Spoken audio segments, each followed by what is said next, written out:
Now, far too many people believe that chronic pain is just something they have to live with, but it doesn't have to be your reality if you commit to making a change.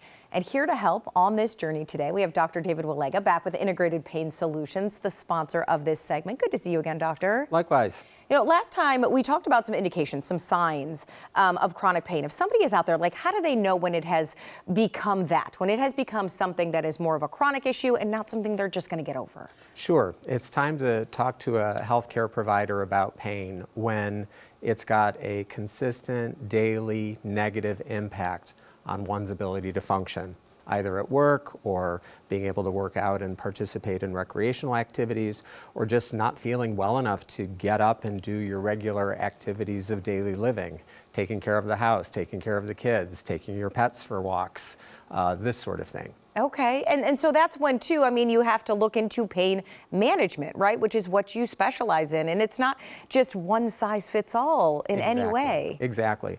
So I'll start by saying that almost every disease process out there does have a pain component to it.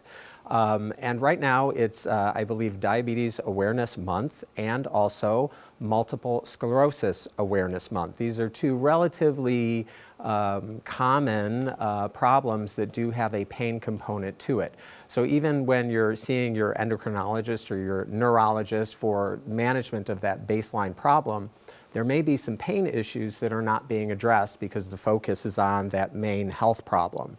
So when we do have patients come into the clinic, we start out with a comprehensive assessment. Where is the pain? How is it affecting your life negatively? Right. And we do a comprehensive physical exam focusing on the musculoskeletal system and the neurologic system. So I brought my friend Ron with me today. He's got a name. I didn't know. He's a little quiet. Yeah. But I brought Ron today just to show, as I do with many of my patients, where pain can be generated from. So low back pain is one of the #1 reasons that patients seek medical attention for pain. Very, very common. Patients come in with back pain.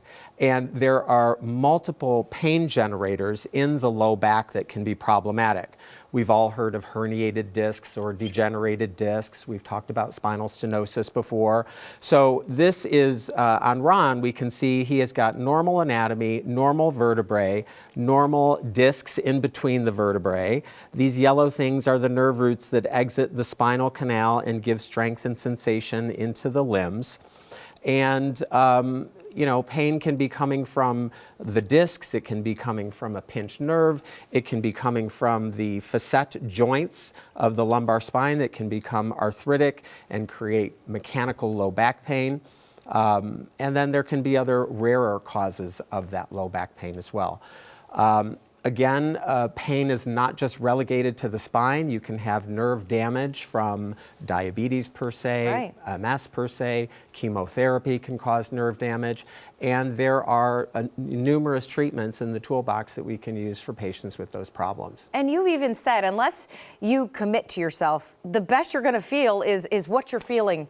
Exactly. When you're having those outbreaks. I tell patients all the time when they come in pain, depressed, feeling frustrated, I say, this is the best you're ever going to be. Yeah. Unless we commit together to finding some solutions for you that are going to improve your quality of life and your daily function. And you were talking about the nerve, and neuropathy is something many people hear, and that is associated with pain. I feel like some people just think maybe the tingling and things like that, but it can be a debilitating problem associated with those issues, right? Absolutely. Patients often use descriptors like, my skin is on fire, it feels like someone is peeling it off. This pain is the result of peripheral nerve damage, either from metabolic diseases or medications, and in some patients there is no known etiology or known cause of it. We call it idiopathic, but that doesn't mean we can't treat it. Okay. So there are a variety of medications, nerve blocks, and other implant procedures that we can do to control that sort of pain. And so if somebody is dealing with this, doctor, and I know you have informative videos on your website they can go through as well, but do they come in and kind of just sit with you and start there with a conversation? Absolutely. So we get a full assessment, you know, what's going on physically, what's going on emotionally, psychologically, and socially. Do we have a substance use disorder that we need to address, be that tobacco, food, other recreational drugs, Okay. and then, as I said, a comprehensive musculoskeletal and neurologic examination. You'd be surprised how many patients get to me having seen multiple specialists, and they say, wow, that was the most comprehensive exam I've ever had. No one's ever examined me like that before. Yeah, spent that time, yeah. Yeah, and really you have to dig deep sometimes to find the cause and identify some solutions. Yeah, to treat the whole person. So ipscolumbus.com, or you can scan that QR code right on your screen to get in contact. Doctor, thank you. Thanks so much.